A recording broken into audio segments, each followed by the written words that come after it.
Oh, isn't this a lovely afternoon for late March? Fantastic sunshine. We're going to go and enjoy the sunshine a little bit more by going and walking some wheat fields. The Zoom calls and the webinars are all in the past. We've heard all about what people have told us, telling us what we should do and what we shouldn't do. But we're at the time now where the rubber hits the road. We've got to make some decisions.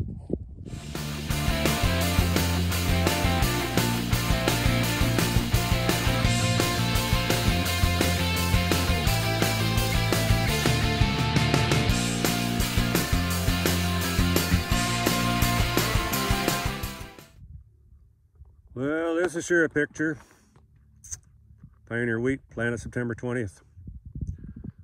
Vigorous, well established. We'll take a look at the tiller development in a minute. But this is certainly a field that if there is one that's going to generate big yields, this one has the potential. Okay, here we are. Isn't this a different picture? Still Pioneer wheat. But in comparison to the field that we were just at, it's certainly not as well developed. It's just not quite. The rows aren't quite filled in to the same degree. It's smaller, but still a pretty good stand. Still fairly uniform. The big difference is because it was planted 3 weeks later. This is, you're looking right now at Thanksgiving weekend planted wheat. And it's certainly going to need a little different management than the field that we were just in. But I still think if Mother Nature cooperates and we use our wits, we can turn this field into a fairly surprisingly high yielding field of wheat. I dug out some plants, brought them in to demonstrate the dramatic difference in physiological development between the two different planting dates.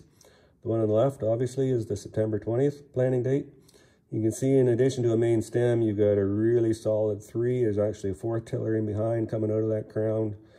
And that plant is extremely healthy. A fellow like Phil Needham, who knows a heck of a lot more about wheat and wheat management than I sure do, will maintain that a healthy plant really can't support any more than about 5 tillers at the most. Consequently, we don't want to push that September 20th wheat too hard at this stage. The last thing we want is more tillers. Consequently, we want to keep the nitrogen away from it for the time being. It'll be fine. It'll thrive quite well. Doesn't need to be pushed. You can wait for a couple weeks before we really want to think about starting any nitrogen application on that earlier planted wheat. The 3 plants on the right are from the Thanksgiving planting date wheat. And it's very striking. No tillers. You've got 1 single stem, and that's about it. The little plant on the right starting to develop its very first tiller. However, it's pretty typical plants out there, no tillers. The other thing that the high yield wheat proponents like Phil talk about is that you need somewhere in the range of 700 to 800 strong heads per square yard to really start to punch out those top yields. I'm not going to bore you with the math exactly, but what that means is that you need in the range of 4.5, 4.6 million good heads per acre to equal your 1,000 heads per square yard. Now, we planted this wheat in October. We planted it thick. We dropped a good strong 2 million seeds to the acre. I did some plant stand counts, and it looks like we're right around, as best I can determine, of course it's variable, but as best I can determine, it's 1.6 million plants to the acre at this moment. And as I said, we've got main stems at the moment, nothing else. So in order to get to that 4.5 million heads per acre, we've got to pump on another 2 to 3 tillers. The problem is spring tillers don't yield as well as fall tillers do. However, at the end of the day, we've got to promote more tiller growth. How do we do that? Well, that's going to be our next topic. Okay, I promised you I'd tell you what we're going to do, and I'm going to get to it. First, I just want to talk briefly about nitrogen rates and just general nitrogen strategy.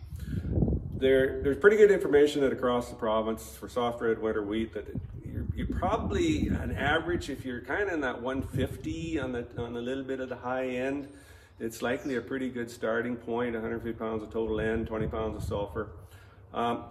in our own case, we've done enough side-by-side work with nitrogen on wheat over the years. We're way past that. We don't even look at 150. We're beyond that. I'm not going to tell you exactly where we're at because I don't want you to think that Embarker says you should put this much on. Do your own work on your own farm. There's a lot of interactions that need to be accounted for. Not only rotation and cropping history, manure usage, and just general yield goal, yield productivity of the farm is going to determine what that rate really should be. But we're committed to some pretty high rates. 30 pounds of sulfur, all that kind of stuff. We're going to hammer it pretty hard because we found that works for us. So, how we do it? In our own case, kind of a philosophical bent to part of it. We don't believe, and I don't believe environmentally, that slogging on a real high rate of any one nutrient at any one time is environmentally a smart thing to do. It's prone to losses, there's risk, and we just, from strictly environmental, like to split things up. It's just the way we think. The other thing is my sprayer man says he's more efficient at lower rates, even if he has to go twice. The nurse capacity, logistics meet and match better with lower end rates, and it just is more efficient rather than sitting in the field waiting for 28 to show up when he's having to put on extremely high rates. So we're committed to splits. Let's own our own just philosophy on things for those two main reasons. Do we get extra yield for splitting? No, it's hard to say. One thing's for sure, we don't get less yield. So even if we get equal yields, we still think we're in the game by splitting. And if we get 1 or 2 extra bushels, then we're even ahead of the game because we've easily paid for that second trip. So for reset, yeah, split's the way we look at it.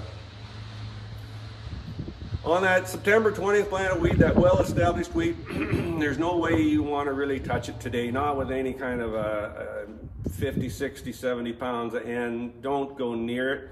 You'd certainly never put the full shot on at this stage of the game. You're best just to sit on your hands for the next little while. There will be opportunities in April that you'll be able to get some in on that wheat, even if you have to go twice. There's always windows. But on that Thanksgiving Day planted wheat that needs a little boost, I'll be honest, we're probably looking at going. The limiting factor today is we still got to get our fingers on some ammonium thiosulfate. They don't like shipping that stuff in the cold. We think we can get some, and if we can't get our hands on some this week, well, we're going to wait and sit because there's no way we put N out on wheat without sulfur added to it. The first shot, we actually want to put a big load of sulfur on because when soils are cold, that's when you need your sulfur, your sulfate sulfur for the wheat plant to really thrive. Consequently, yeah, it's 22nd of March. We've never gone earlier than the 26th. That was in 2012. 22nd of March. Fields are dry, in good shape. Be pretty easy to roll. So yeah, Thanksgiving Day wheat. Yeah, this week. I'm pretty sure we're gonna go. Anything say well established September planted wheat. Leave it alone. Don't bother going there. So that's our thoughts, processes, thinking for this week. We'll find out. You never know when you go to the field how it's going to turn out. It's always a bit of a roll of the dice. That's the way we're rolling today. Thanks for watching.